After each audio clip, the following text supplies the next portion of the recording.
I had a really good time making this video, and in the end, I just hope it helps somebody. Let's go. All right, let's go ahead and start with our motherboard. You can see right here, I have a micro ATX motherboard from MSI. Again, we're doing a Ryzen build with the AM4 socket. Let's get it open. Quick unboxing. This motherboard is brand new. I got it off Newegg for about $85.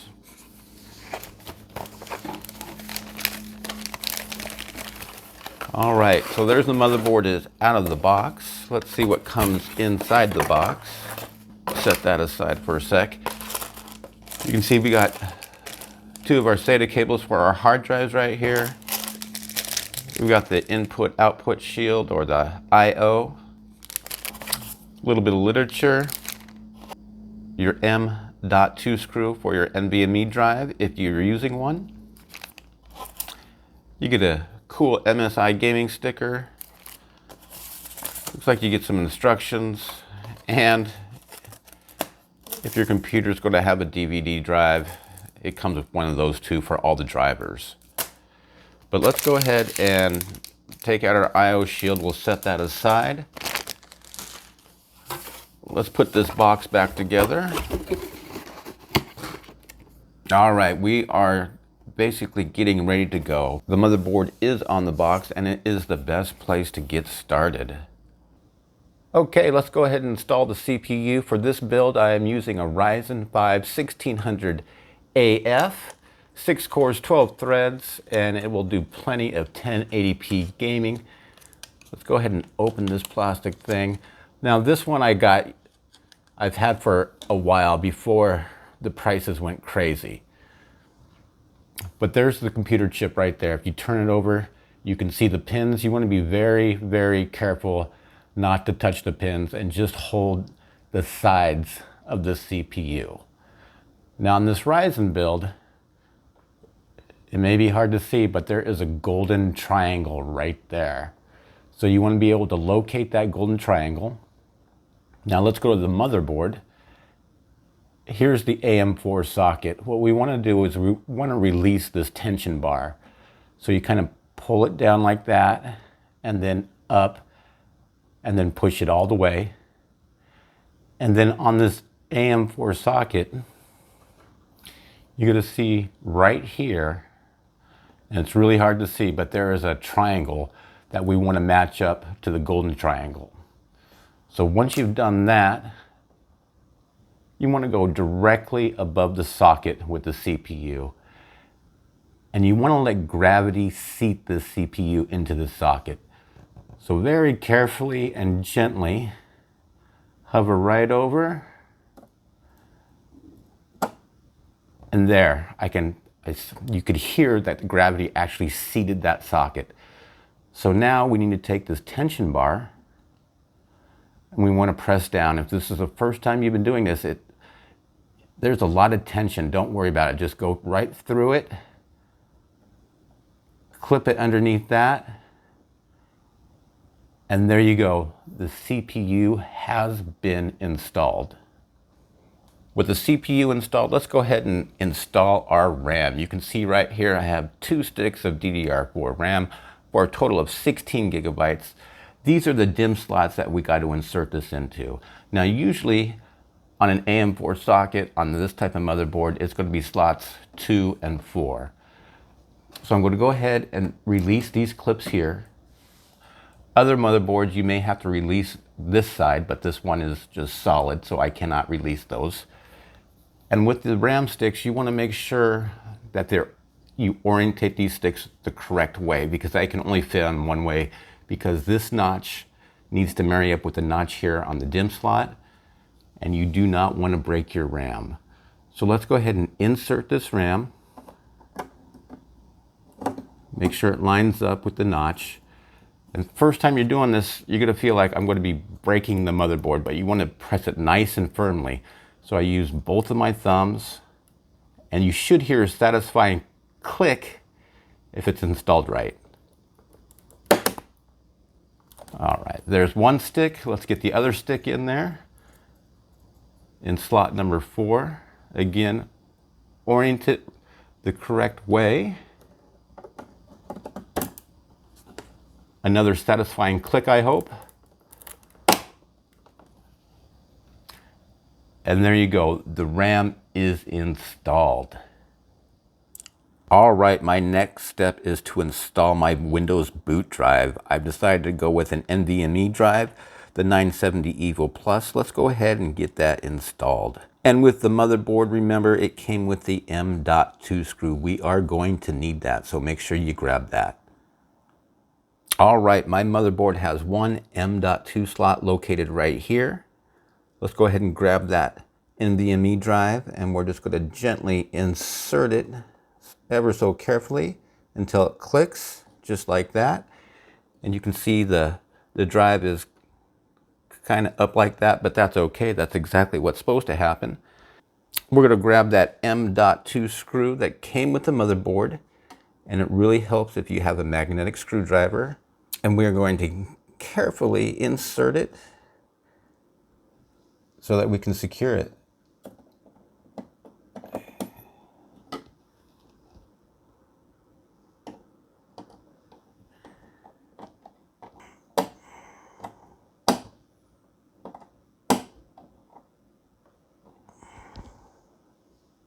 Double check, make sure it's secure. And there we go. Our 500 gigabyte NVMe drive is installed. All right, the next step I'm going to do is install my CPU cooler. I'm going with the Hyper 212 Black Edition from Cooler Master. I'll leave a video link in the description on how to install this, or you can click on the link above to see a more detailed version of how to install this cooler. So let me get this installed and we will continue from there.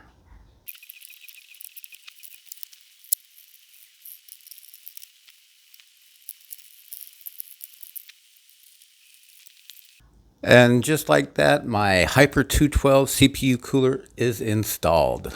Let's continue. The next step is to install the motherboard, and for a case, I have your typical mid-tower case. It fits a full ATX board. Remember, we're using a micro ATX.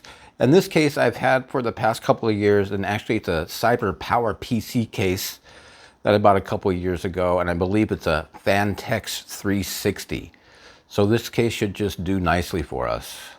Let's go ahead and put the motherboard in it.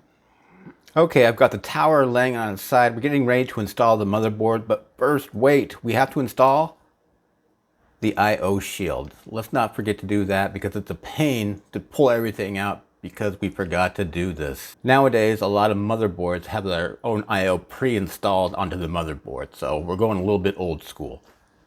Let's get this installed. And it's fairly easy. You just want to maneuver here. And again, with this I/O shield, there should be a few satisfying clicks. There's one right there. Another one.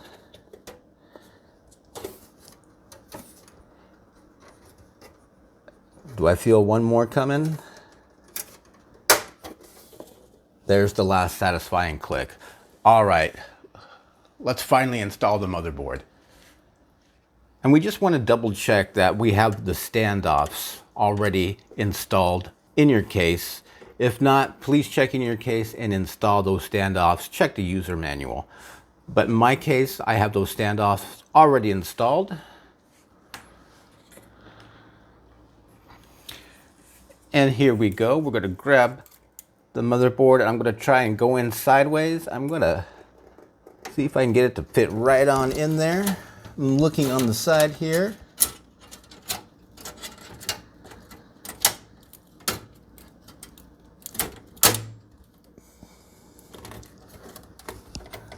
Now we want to line up these holes with the standoffs.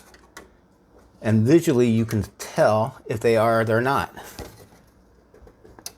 So it looks like there I am good to go with all the standoffs. I can see it.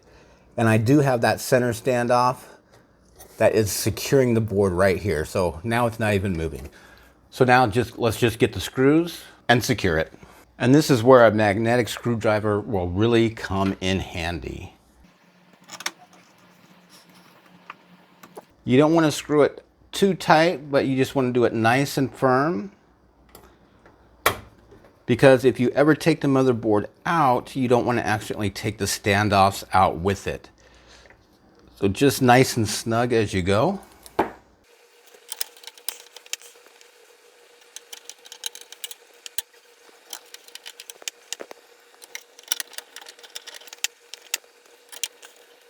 And just like that, the motherboard is secure. So 1, 2, 3, 4, 5, 6, 7. So 7 total screws for this motherboard. All right, now that the motherboard is installed, what I want to do next is I want to install the front panel connectors to the motherboard. I want to hook up my power button. I want to hook up my 2 USB 3.0s, and I want to do the audio for the mic and for my headphones. These 2 buttons here, since I'm using a used case, this is for the RGB that used to be in this case, but I'm not going to use this for this build. So here's the connector for the USB 3.0 plugs, blue, blue, the connector for the power, and then your standard connector for the HD audio. Now it's really important to consult your motherboard's user manual to make sure that you get this right. But for the most part, it's basically the same on all AM4 motherboards. Let's plug these in. All right, I went ahead and routed those 3 cables through the bottom of the case right here. This is the HD audio. And then on this side, I put the power switch and then USB 3.0 right there. And we're going to connect those to the motherboard. So why don't we go ahead and start with what I think is the hardest one, is the little guy right here, the power. So here's the power switch. I've got it zoomed in 5 times. And if we turn it around, you'll notice at the top of the switch there is a triangle, or it even looks like an arrow. That is positive. That is the positive part of the plug. And even the motherboard right here, it has a little diagram. It is super small, but there is the power switch right there, and you can see the positive and the negative. And so looking again at our plug, there's the positive. So I'm going to go ahead and put it right there on those pins where it's supposed to go. Just remember to check your user's manual to make sure it is similar, but it should be very close. So now the power switch has been installed. All right, now we're looking at the USB 3.0 area. And now we're looking at the plug. You can see this little notch right here.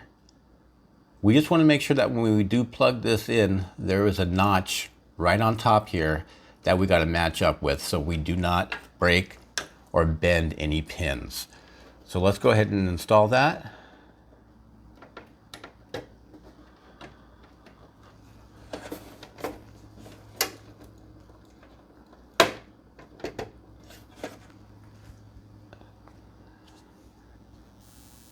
And just like that, we have the power and the USB 3.0 installed. Okay, now we're looking at the area where we're going to plug in our HD audio. It is this area right here. You can see here we got space for 10 pins, but you can see like 1 is missing right there. And that's on purpose. So we have these 9 pins sticking out. So we want to look at our HD audio plug. Let me see if I can pull it in. And you can see right there that we have 1 missing.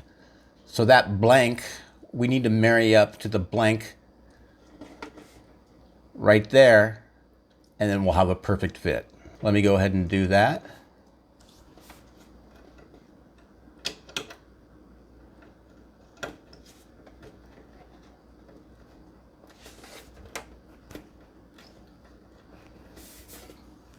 And there we go. The HD audio plug has been plugged in. Let me zoom out some. All right, just to recap, HD audio, USB 3.0, and then the power. So for this build, my Ryzen 5 1600AF, the front panel connectors are complete. Let's continue. All right, my next step is to install the power supply. You can see right here I have a 600 watt unit. It is rated 80 plus gold, But even with that, it is still a very non-modular power supply. You can see all the ketchup and mustard connectors, but that's okay. I know that this power supply does work. I've been using it for 18 months in a previous build. And just so you know, you can always go to pcpartpicker.com and put in all your components and it will tell you how many watts you will need. So let's go ahead and get this installed and run the cables that need to be run to the motherboard. All right, let's get the power supply installed. I'm going to slide that right into the bottom of my case. Before I do that, you can see the fan is down there. There is some air ventilation right there for the fan, so that's why I'm putting my fan down, just like that. But before I screw it in and secure it, let's just quickly go over the cables. You can see this Medusa mess right here. Let's start with what we need to do to power the motherboard. The big boy right here, the 24-pin power connector. I'm just going to go ahead and get this out of the way. And I'm just going to kind of click it up here just to get it out of the way right there. My motherboard also comes with the 8-pin power connector located in the top right-hand corner. So I need to find that power connector, which is right here. We'll do a little bit of cable management there. I'm just going to get that one out of the way, right there. Okay. And next, I like to find the power connector for my GPU. This build will be having an RX 580, and it will be the 8-pin. So we need a PCIe power connector, and I need to route that through here, but for now, I'm just going to set that aside until I do secure the power supply. And then also you'll be needing power if you have a mechanical hard drive or an SSD that you want to install. And you can see that this power supply comes with 2 sets of cords. I think I'll be using one mechanical hard drive, so I won't be needing this one. So this one I know I can just set aside, and I know that I can cram that way back here where no one can see it. So I'll leave this out. This is an extra PCI power cable right here. I will not be needing that. I'm just going to go ahead right now and hide that just to get it out of the way. All right, so now that I have the 2 cables for the motherboard routed, let's go ahead and secure this power supply and screw it in. And here we go again. A magnetic screwdriver is always helpful. All right, the power supply is in there nice and good. Now let's plug in the power connectors to the motherboard. All right, I'm starting with the 24-pin plug. It's going to go in right there. And if this is the first time you've done it, it may be challenging to put it in. It feels like you're putting so much pressure on it. But go ahead and do it until it clicks in. And I believe mine has. So there's one power connector done. All right, and then there's the second power connector, the 8-pin. Let's go ahead and get that installed. And again, nice and firm, and it should clip on or click on. And I heard it click. And there we go. So we got our 8-pin and our 24-pin power connector connected to the motherboard. Let's continue. All right, I think the next step for me is I want to install a hard drive. What I have here is a 1 terabyte hard drive that I had from an old Dell computer that I had. You can see it's from August of 2016, but it is 7200 RPM, and that's going to be put into combo with my 970 Evo Plus. So that 1 terabyte drive will hold plenty of games to get me started, and I can always add another hard drive. Let's get this installed. All right, on this Fantex 360 case, the hard drive cage is in the front of the case, so I have to pull the front panel off. I'll set that aside. And you can see right here, it's a front loading case right here. So I'm going to take one of these clips out right here, and you can see that Fantex HDD installation. It gives you instructions right there. But if you have something similar, you just want to pull out these side clips. You want to grab your hard drive, and you want this side facing down. Now as we insert this in here, you can see the 3 holes in the hard drive. We want to marry them up and match them up to the 3 holes on the side here. And then you can see that when we close these plastic clips, it's going to secure these 2 holes right here. So let's go ahead and push that in.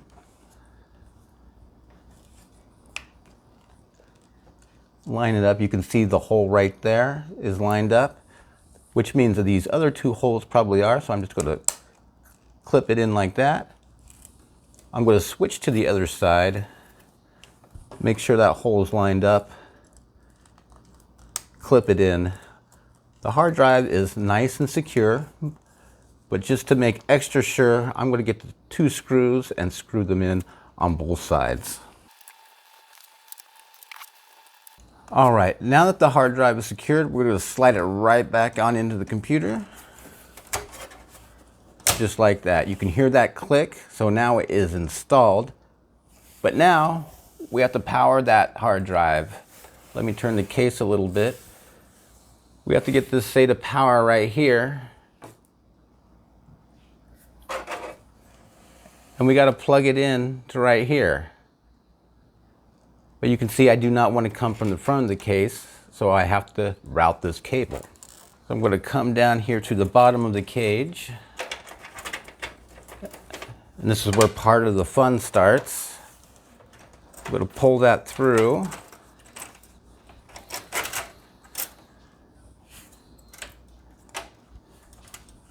And again, looking at the end of the SATA power connector, you can see it's only going to fit one way. So you got to make sure that you match it up properly.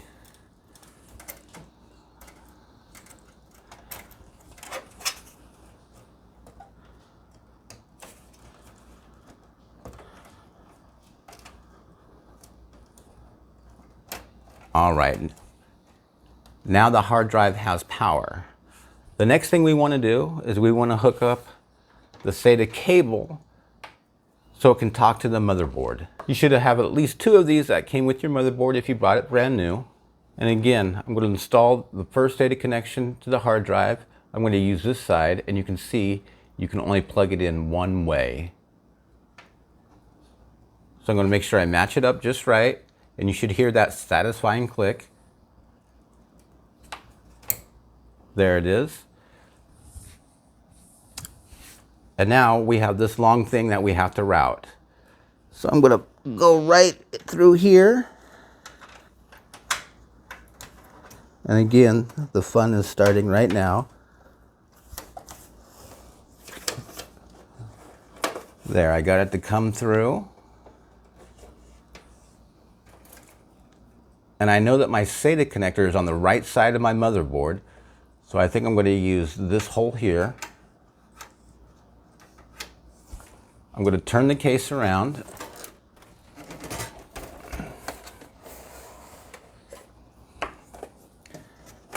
And actually I used the wrong hole. I'm going to come up through this notch here.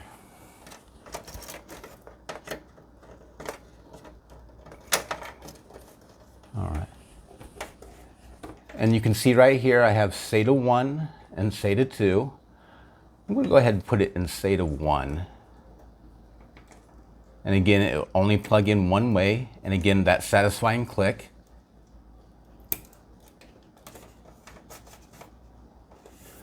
And there we go.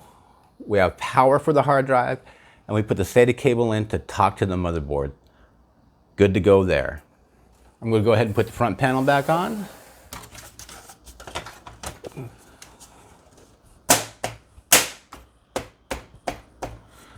Let's continue. All right, with the hard drive installed, I'm just going to do some light cable management just to clean it up a little bit so it's not too clutter-like. This case came with a couple of Velcro straps, so I'm just going to kind of group everything to one side there. We'll do proper cable management after the computer build. And also, when I was back here, I went ahead and I routed power for the GPU. Let me show you that. All right, and you can see right there, I routed that PCIe power connector through the bottom of my case right there. So it's ready for the GPU. I think the next step though is I do want to install some case fans for some good airflow. So let's continue with that. All right, in my tower, I'm going to keep it simple. I have 4 tower fans right here. I'm doing all black, no RGB. I'm going to put 2 intake fans in the front. I'm going to put an exhaust fan on top here and then an exhaust fan on back. Quick tutorial. That's the front of the fan. That's the back of the fan. You can see the brackets securing the fan. That is the exhaust. That is the intake. So when we put these fans in the case, we've got to make sure we orientate them right. And then also for cable management, we need to put the wires facing towards the back of the case.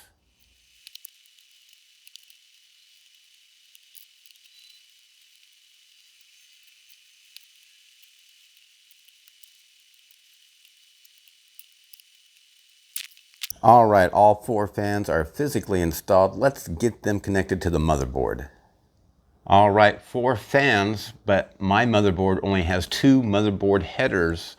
I have the first fan header is right there, and then my second system fan header is right there. So again, 4 fans.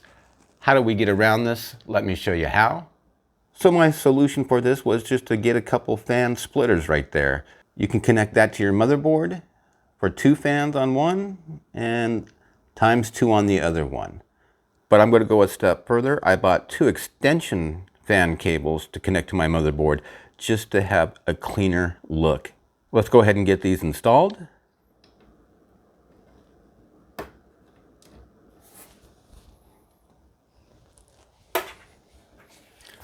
And then route that through the bottom of the case. A little bit cleaner look there. And then the other fan header.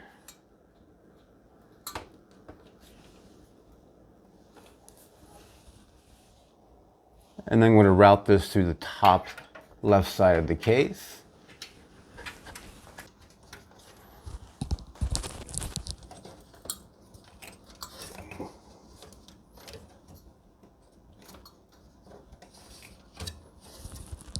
And then right there for that one, you can see it's a much cleaner look than having a fan splitter right there in the middle of the motherboard. Let's get these connected on the back side. All right, let's connect these fan splitters. So I have the first motherboard extension right here. For my exhaust fans, I'm going to go ahead and connect this splitter to that cord, just like that. So there's one down there. Connect the first fan.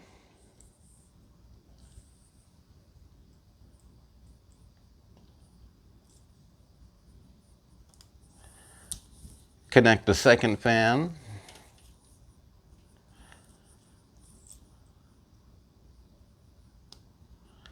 And just like that, those fans are connected. And then my second extension cord for my intake fans. Let's go ahead and get the other fan splitter connected to this extension cord. Like so. Do one intake fan there.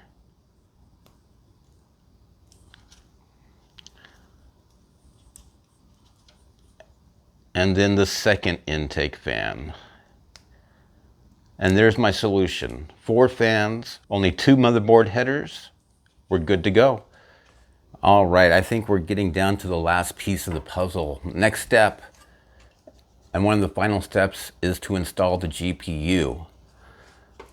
So what you want to do with your case is right back here on the back of the case, you want to figure out what slots that you need to remove to install your GPU. In this case, I needed to take out slots 1 and 2 because we're inserting our GPU right here. So let's go ahead and start off by pushing that lever down. We want to insert this into that, while at the same time guiding it so that we can fit it in the back. And with that clip down, if you install it correctly, you're going to hear that satisfying click. Let's see if I can do it right now. And there was that satisfying click. I'm going to go ahead and secure the GPU on the back side here. And then the last step for installing the GPU is we need to plug in the 8-pin power plug right there, the PCIe power connector.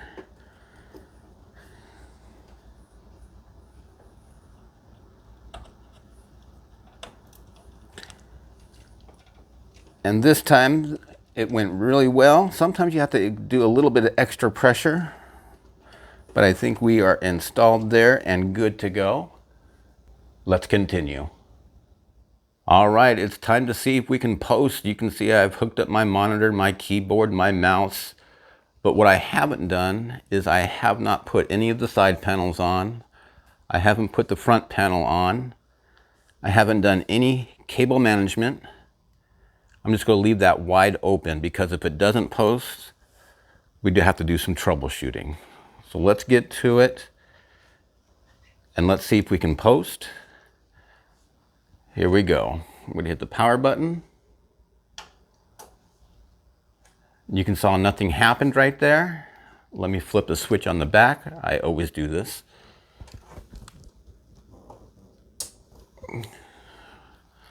Let's try that again.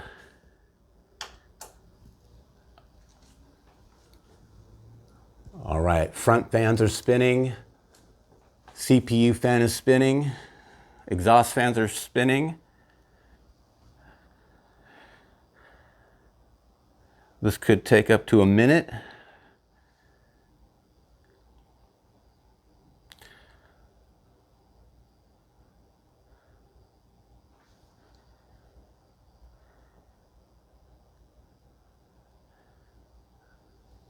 And there we go. We have posted. Let's double check.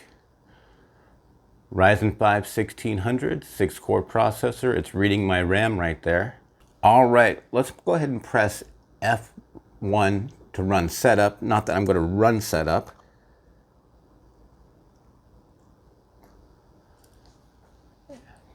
I just want to double check that everything's reading okay.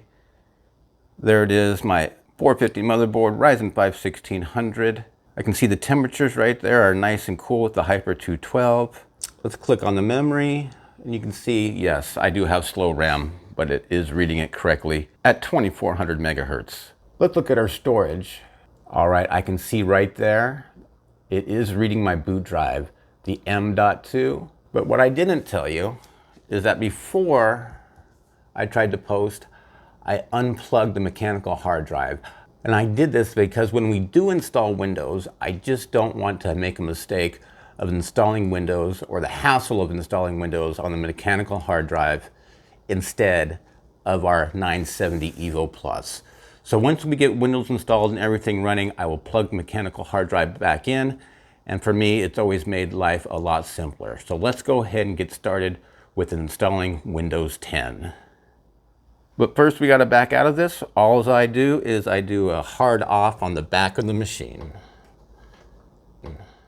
Let's get started with Windows 10 installation. All right, to install Windows 10, you will need a USB drive. Windows 10 is approximately 4 gigabytes. This USB drive just happens to be 16 gigabytes and is completely empty of any data. And you will need another computer to do this. Let's go to my other rig. Here's my main rig. I'm just going to go ahead and plug this USB right into there. And now we need to navigate to Windows 10. All right, I've plugged in my USB drive into my other computer and you can see that drive is right here, so we're good to go. Let me X that out. Next, we'll need to navigate to Microsoft.com. I will leave a link in the description so you can get there. And then we want to go to Download Tool right here. I'm going to go ahead and click on it. It is downloading that tool right now. I'm going to go ahead and open it. Yes, I do. And you can see right there, it is getting a few things ready. I'm going to fast this up for you. And right there, you'll need to read the agreement if you want to. I'm going to go ahead and accept it. I will fast forward this part of it. Now we're at this window. What do you want to do? We don't want to upgrade this PC because we're creating a new installation for the one we just built. So I'm going to click on that one. And then here it's going to ask you to select language, architecture, and edition. This looks good to me. I'm going to hit next. And you can see right here, it's already pre-checked for me. I am going to use a USB flash drive. I'm going to hit next. Yes, that is the drive I want it on. I'm going to hit next. I will fast forward this part of it. And depending on your internet speed, your download speed, this time could vary. All right, now it's verifying our download. I'll fast forward this part too. All right, that whole process took about 13 or 14 minutes in my situation. I'm going to go ahead and click on finish. And there we go. We've just downloaded Windows 10 to our USB drive. Let's go install it on the PC we just built. All right, back to the machine we just built. I'm going to plug it into one of the front I/O USB ports. Of course, it's always the other way. Let's go ahead and hit the power button.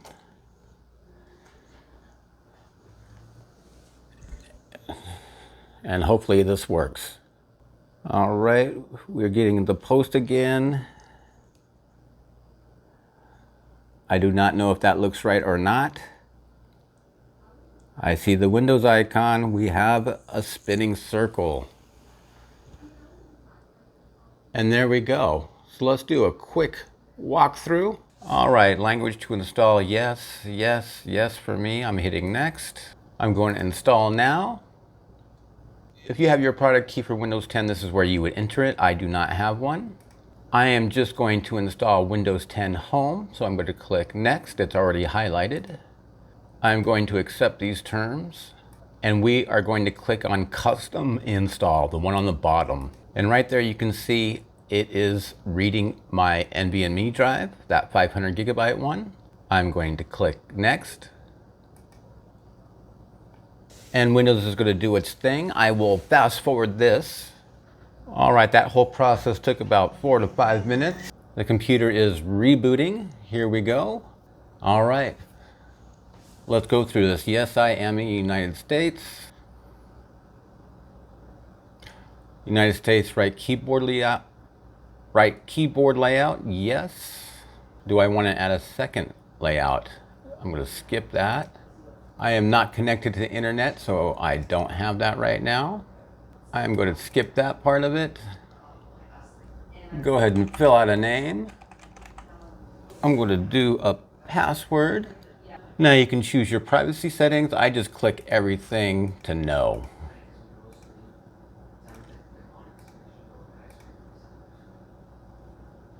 Accept. Cortana, not now. And then it's going to go through this process. I'm going to go ahead and fast forward this. And there we go. About 2 minutes later, we are to Windows Desktop. All right, so the next thing we need to do is connect to the internet, which I have done. I am going to download the Chrome browser. All right, now that we are connected to the internet, this is the first thing that I always do is I'm going to go to Update. I'm going to check for updates. You can see we have a ton of updates that need to be downloaded and installed. I'm going to let Windows do its thing. Again, it might just download one update at a time, ask you to restart, so on and so forth. So what I do is I go through this whole list, and then when I come back to Windows Update and it says you're totally up to date, I know that Windows is good to go. I'm going to go ahead and do that, and I'll be back to you. All right, it took about 45 minutes or 1 hour, but all the Windows updates have been updated, so I know that my boot drive is good to go. The next thing I want to do is I want to plug in my mechanical hard drive, plug that SATA connection back in. But first I am going to shut down the power. Go ahead and plug it back into SATA 1.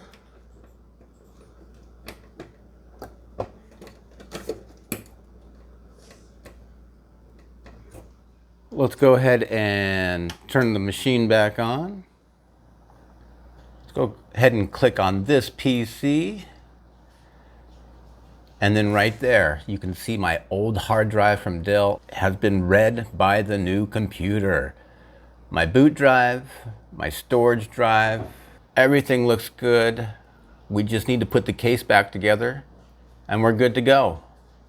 And the very last thing I did was I added an RGB light strip to the top of my case just to kind of show off the build since there is no other RGB. Folks, if you found this video useful, please make sure to give it a thumbs up, and as always, I will see you in the next video.